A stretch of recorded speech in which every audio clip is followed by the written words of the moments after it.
자, 여러분 반갑습니다. 자동차공학 2주차 두 번째 강의를 시작합니다. 1강에서는 개요에 대해서 말씀을 드렸었어요. 그래서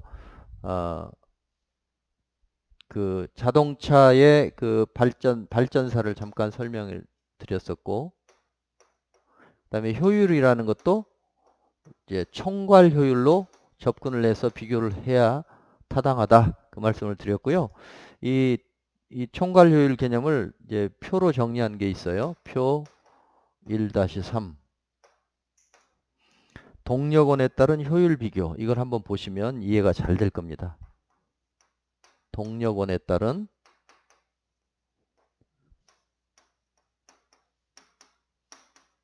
효율을 비교해 보자.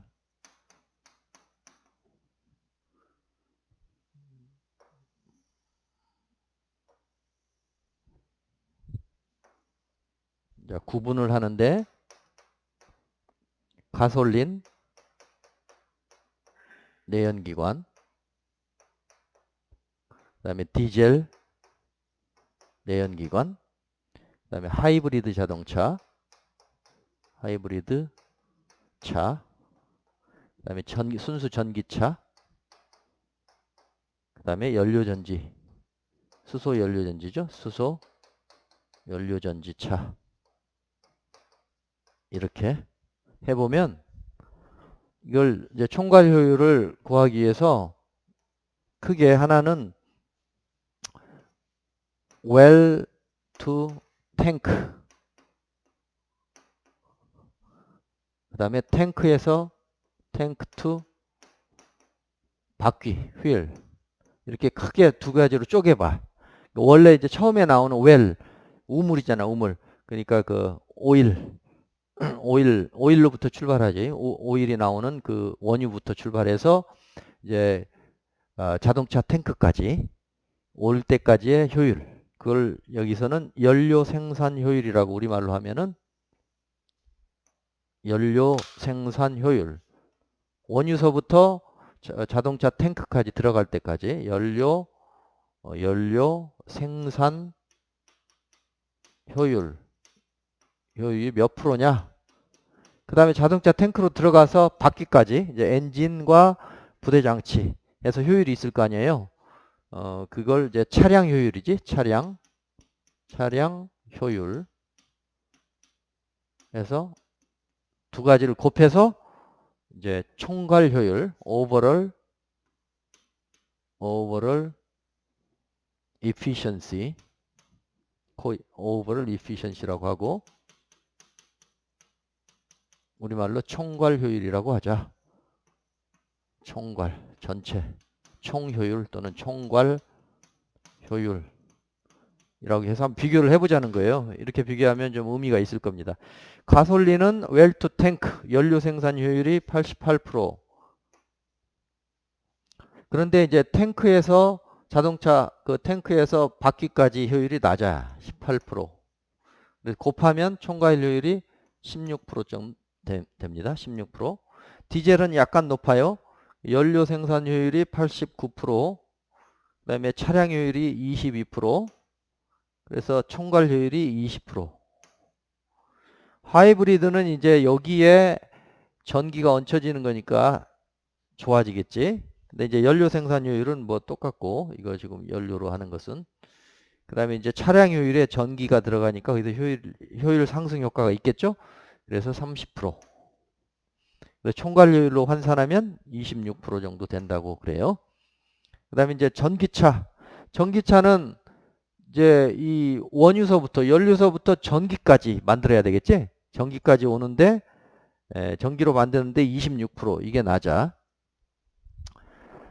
자동차 그 충전소까지 온 걸로 쳐야 되겠지. 자동차 그 전기 충전소까지 올 때까지 효율이 26%. 그다음에 이제 여기 탱크라는 것은 이제 전기는 배터리를 얘기하니까 전구 배터리에서 바퀴까지, 그 모터지. 모터하고 부대 장치, 이것이 한 80%. 그러니까 연료 생산효율은 낮지만 차량효율이 굉장히 높은 셈이에요. 이렇게 치면 모터로 가니까. 그래서 여기 총괄효율로 환산하면 36%더 높죠. 수소차는 현재 시점에서 연료 생산율이 연료전지 장차는 75%. 그러니까 이건 수소를 생산하는 거겠지. 수소를 생산한다. 수소를 생산하는 방식이 여러 가지 있겠지만 이걸 이제 평균 냈다고 봐야 되겠네요. 뭐 부생수소 같은 건 거의 공짜니까. 그다음에 이제 그 전기분해로 수소 생산할 수도 있고 또 다른 이제 연료를 가지고 개질해서 하는 방법도 있고. 그래서 어쨌든 평균적으로 75%라고 하고 그다음에 이제 이게 수소가 들어간 다음에 바퀴까지 구동력으로 환산하면 48%, 48%, 그래서 36%. 이게 전기차가 36%가 아니고 31%네요. 내가 잘못 썼어. 전기차가 31%, 수소연료전자가 36%. 그런데 이제 수소연료차가 아직 개발 초기이기 때문에 지금 목표치, 이거의 목표치로 하면 조금 더 높아질 수 있다. 물론 전기차도 더 높아질 수 있겠죠. 목표치로 하면은 지금 42%가 목표다. 그래서 여기 연료 생산효율은 좀 떨어질 수 있지만 탱크 투 효율을 요걸 차량의 효율을 높여서 이렇게 만들겠다 하는 거예요. 그래서 가솔린하고 비교하면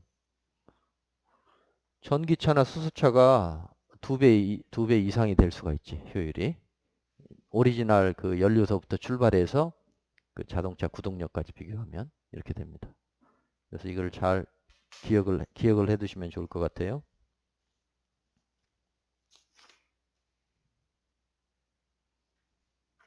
자, 그 다음에 이제 뒤에 계속 반복해서 나오겠지만 전기차와 수소차를 자주 비교하는데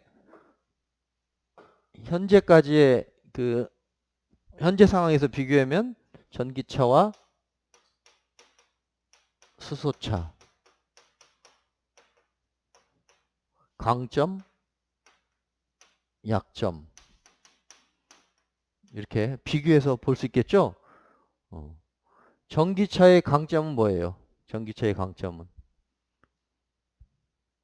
우선 가격이 얘랑 비교했을 때 가격이 저렴하다. 디젤 내연기관보다는 비싸지만 지금 수소하고 전기만 비교해봐요. 가격이 저렴하고 그 다음에 인프라가 잘 돼 있죠. 상대적으로 충전 인프라가 잘 돼 있죠. 그러면 여기 이제 수소차는 반대로 가격이 고가다. 가격이 비싸다. 그 다음에 인프라가 부족하다. 그런데 이제 인프라 부족한 거는 앞으로 만들면 되는 거니까 보통 그 수소 충전소 그 한 대 짓는데 얼마나 드는지 아세요? 수소 충전소? 한 20억에서 30억 정도 든대. 전기차는 뭐 몇 억, 1, 2억 이렇게 든다면은 이거는 왜 그러냐면 750바 정도의 그 충전 압으로 충전을 해요. 그러니까 모든 그 밸브며 유량계며 그 충전 시스템 자체가 굉장히 고압이지 750바면. 그래서 굉장히 이제 가격이 비싸지는 단점이 있어요. 그 대신 장점은 뭐예요? 충전 시간이 5분, 3분에서 5분 정도.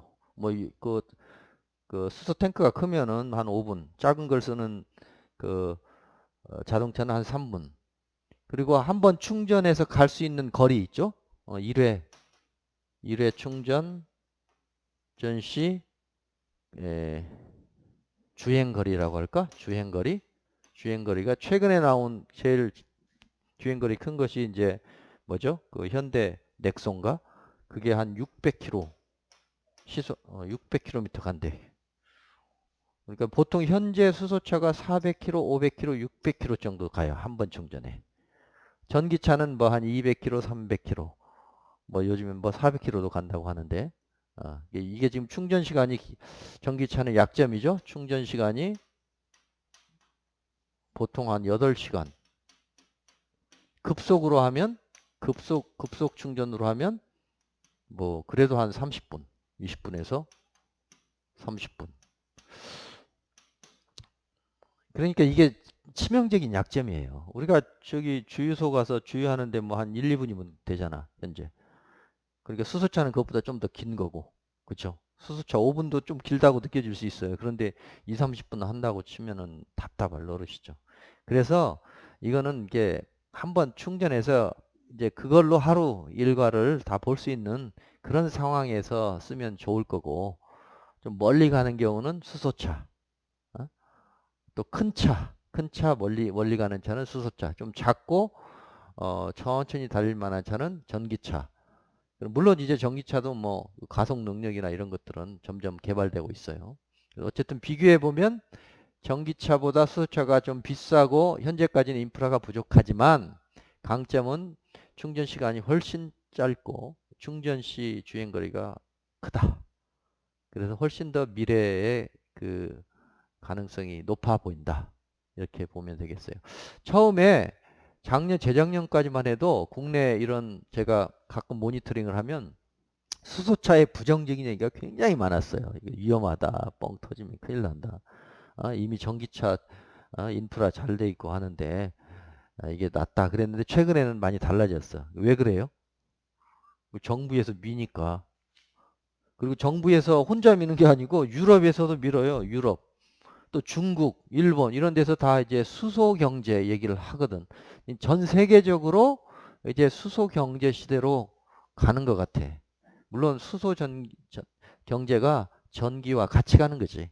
같이 가는 거지만 수소를 전, 에, 전 세계적으로 이제 미는 형국이 됐어요. 그래서 우리 교과서의 12페이지 보면은 이제 배기가스를 규제한다. 북미에서는 제로 이미션 비클이라는 규제를 해요.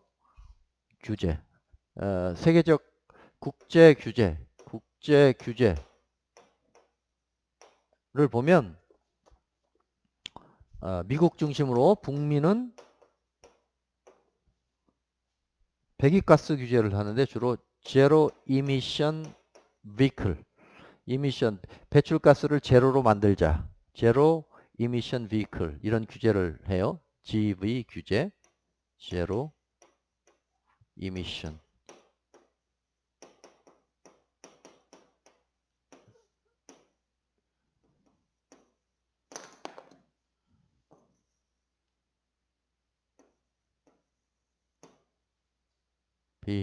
비클 맞죠? 비클.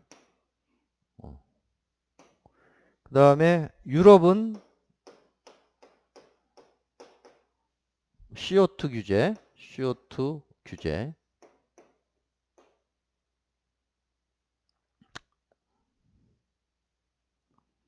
그래서 이런 국제 규제 때문에 이제 등장을 하는 거죠. 그래서 여기까지가 지금 개요 부분을 제가 요약해서 말씀을 드렸고, 이제 1-2절 등장 배경 부분을 좀 설명을 드릴게요. 크게 이 자동차, 전기차와 수소차가 나오기엔 등장 배경은 두 가지인데, 여기 석유와 환경 규제.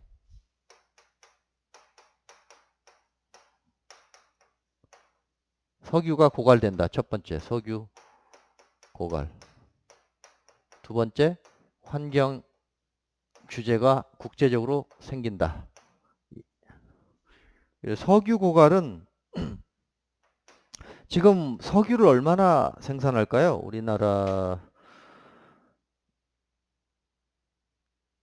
우리 이 교과서 14페이지 보면은 전 세계 매장량이 있어. 전 세계 석유 매장량.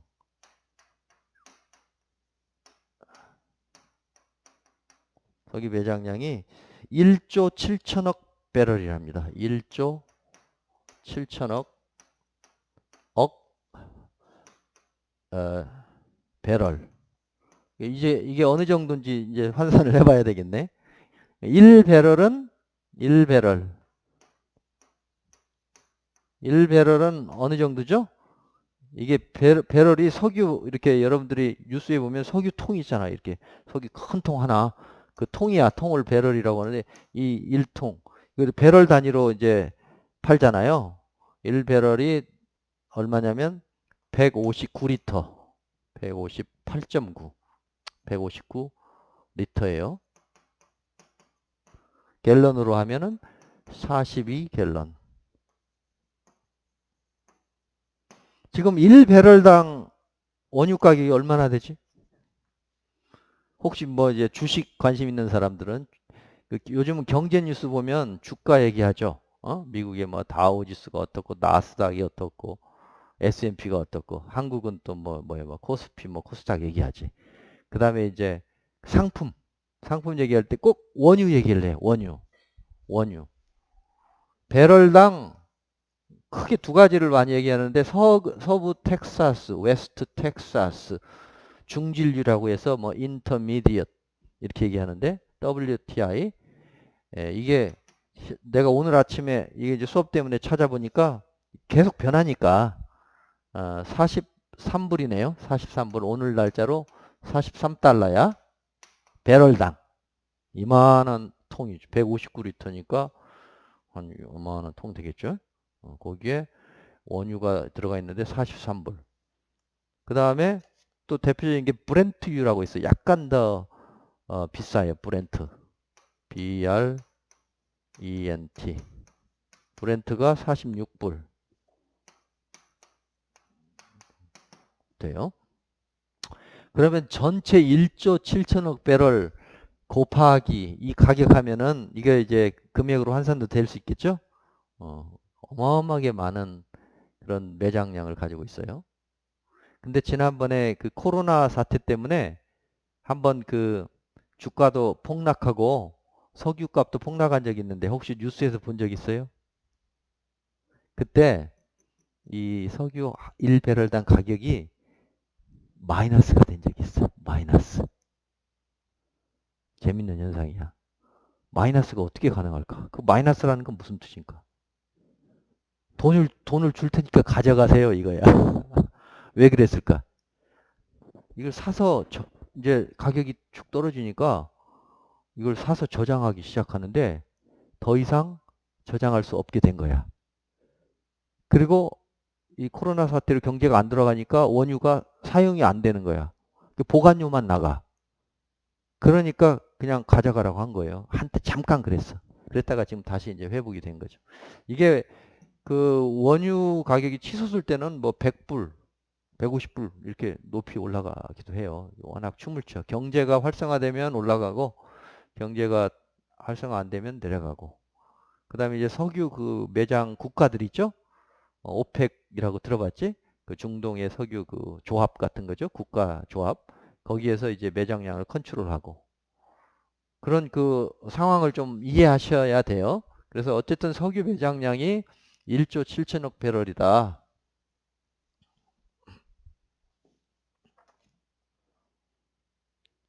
제가 조사해 보니까 석유 생산 순위가 있어요. 2018년 기준으로.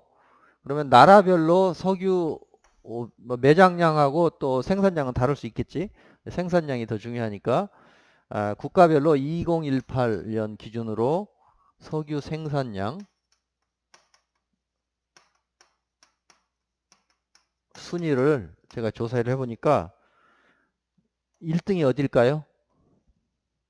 이게 단위는 생산량 단위는 밀리언 톤이야. 밀리언 톤, MT네. 밀리언 톤. 100만 톤 단위로 했을 때, 100만 톤 단위로 했을 때 1위가 보통 우리 석유 하면은 뭐 베네수엘라 매장량이 베네수엘라가 제일 넘버원인데 베네수엘라 뭐 사우디, 러시아 얘기하는데 실제 생산량 1위가 미국이야. 미국. 2018년 기준으로 미국이 676 100만 톤. 676 100만 톤. 100만 천만 억이네. 6억 7,600만 톤. 그 다음에 2위가 사우디아라비아 583 곱하기 100만 톤. 3위가 러시아 556. 4위가 캐나다. 뭐 수치는 기억을 못해도 대략 상위 10위권까지 어느 나라가 있는지 알아두면 여러분들 상식에도 도움이 되고 이런 전반적인 국제 정세, 국제 경제 흐름 같은 걸 이해하기에 도움이 될 겁니다. 캐나다 259, 250, 259 뚝 떨어지죠. 그 다음에 5위가 이라크. 이라크가 230 곱하기 100만. 그러니까 이란이 6위. 이란이 214. 중국도 많아요. 중국도 7위네. 중국이 7위, 193. 8위가 아랍에미레이트. 아랍에미레이트. 181. 9위가 쿠웨이트. 150. 10위가 브라질. 136. 미국은 사실은 매장량이 많은데 그동안 생산을 많이 안 하고 그냥 비축만 해왔어. 다른 나라 거 다 쓰고 남으면 그 다음에 내가 해야지. 이런 식이야. 어? 근데 이제 최근에는 그 세일 가스도 들어봤죠. 세일 가스. 이게 매장량이 제가 여러분 시절에도 앞으로 석유 4, 50년이면 다 고갈된다 그랬거든. 근데 지금 한 3, 40년 지났는데도 80년대 내가 다녔으니까 90년, 30년 지났잖아요. 여전히 지금 한 4, 50년 더 쓴다 그래. 왜 그럴까요? 매장량은 정해져 있는데. 채굴 기술이 발전해서 그래. 채굴 기술. 예전에는 그 당시 기술로 채굴할 수 있는 양으로 계산했어. 근데 지금은 그 당시에 채굴할 수 없는 것도 채굴해. 그 대표적인 게 그 샌드 오일 같은 건 셰일 가스잖아. 셰일 가스는 그냥 그 퇴적암 사이사이에 있는 조금씩 있는 그 오일을 어, 기술을 발휘해서 깊이 이렇게 시추봉 같은 걸 넣어가지고 물을 밀어서 억지로 끌어올리는 거야. 또 샌드 오일, 그 모래와 모래 사이에 있는 것들, 그런 것들을 기술적으로 이렇게 압축을 하고 물을 넣어서 밀어가지고 분리하는 거예요. 그러니까 단가가 많이 들긴 해요. 그렇지만 기술이 발전하고 오일 가격이 올라가면 이제 그게 또 수지타산이 맞을 수 있잖아요. 어? 그래서 미국은 지금 셰일 가스, 뭐 샌드 오일, 원래 또 매장량도 꽤 많아요. 근데 아껴둔 거지. 그러니까 실제로 이제 사우디, 러시아가 많이. 지난번에 그 코로나 사태 때 두 나라가 이 석유 전쟁을 한번 했었어. 서로 원가를 낮춰가기 시작하는 거야. 치킨 게임 누가 이기나 보자. 어? 근데 사우디는 그 배럴당 그 원가가 한 3불 정도 된대. 3, 4불. 러시아는 한 30불이라든가? 그러니까 치킨 게임 하면 사우디가 이겨. 이기게 돼 있어요. 어? 근데 이제 쭉 치킨 게임 하다가 중간에 이제 멈춰섰지만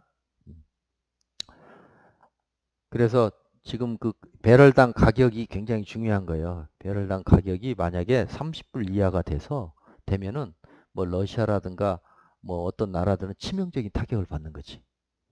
그러니까 이게 그런 걸 이용해. 국제 정세에서 뭐 트럼프 대통령이나 러시아 또 중국 이런 사람들이 이런 이제 요즘은 무력 전쟁을 못 하니까 경제 전쟁을 하잖아요. 지금 트럼프 대통령이 경제 전쟁하지. 중국하고 뭐 화웨이 제재하고 뭐 틱톡 팔으라고 하고 또 뭐 위챗. 그러니까 지금 중국식 그 IT 기술이 굉장히 이제 미국 따라잡을 정도로 왔어요. 미국이 엄청난 그 위기의식을 느끼는 거지. 그동안 미국은 한 100년간 세계 넘버 원으로 지금 패권 국가로 지냈잖아. 그러면 패권 국가들의 속성은 뭐냐면 2인자를 허락하지 않아요. 2인자가 치고 올라가는 걸 허락하지 않아. 80년대에 일본이 그랬어. 일본이 경제가 엄청나게 부흥하면서 일본 돈으로 뭐 미국을 다 살 수 있다. 뭐 이런 정도로 아주 했는데 그때 이제 뭐 그 플라자 합의라고 해서 그냥 강압적으로 그 환율을 확 낮춰버려요. 절반 수준으로 낮추도록 해가지고 이제 그 일본 경제가 미국 경제의 뭐 절반 수준 못 올라오게. 근데 지금 중국은 그 범위를 약간 넘어섰어요. 그래서 지금 미국이 굉장히 그 방어적으로 나오죠. 사실 이제 그 중국의 그 IT 기술들이 뭐 알리바바라든가 텐센트 들어봤죠. 어? 그런 IT 기업들이 그 미국 거를 많이 베낀 건 사실이야, 처음에. 근데 이제 베껴 가지고 자기 나라에서 활성화되고 그런 다음에 일부 저 미국의 아마존이나 뭐 페이스북 이런 건 또 못 들어오게 막아. 이게 사회주의니까 가능하잖아요. 그러니까 이제 그 기술은 상당 부분 들여다 쓰고 또 외국 들어오는 기술은 또 막고 이렇게 되니까 이제 미국으로서는 상당히 지금 공격적으로 그렇게 나가는 것 같아요. 그래서 이 오일과 관련해서도 제가 이런 매장량 얘기를 하고 이렇게 하는 그 흐름을 잘 이해하시고 이런 상황에서 이제 전기차가 나오게 되면 이제 또 다른 환경이 이제 조성이 되는 거죠. 그래서 이런 석유 매장량과 관련해 석유 고갈 문제가 꾸준히 제기됐고 1970년대 굉장히 큰 이슈가 됐어요. 이제 그 당시에 피크 오일이라는 개념이 나와요. 피크 오일. 자, 이 피크 쳤다. 어? 그랬는데 지금은 그 뒤로도 계속 이제 한 3, 40년 지났으니까 다 고갈돼야 되는데 여전히 지금 석유를 채굴 하잖아요. 그러니까 지금은 피크 오일이 문제가 아니고 피크 기술. 기술이 고갈될 때까지는 더 뽑아 쓸 수 있다. 이렇게 약간 개념이 이제 바뀌고 있는 중입니다. 아시겠죠? 어. 그래서 이번 시간에 두 번째 강의에서는 이 전기차가 왜 나왔느냐? 석유 고갈 문제 때문에 나왔다 하는 걸 말씀드렸고 말이 나온 김에 지금 전 세계적인 매장량이 어느 정도 된다 걸 말씀드렸고요. 그 다음에 석유 생산량 순위 2018년 데이터로 이렇게 해봤어요. 여러분들이 이제 2019년 데이터 한번 찾아봐. 그래서 검색해서 대략 매년 석유 그 생산 순위가 어떻게 달라지는지 이런 것들도 머릿속에 넣으면은 굉장히 그 이해하는 데 도움이 될 겁니다. 자, 그럼 이것으로 두 번째 강의를 마치겠습니다. 잠시 후에 뵙겠습니다.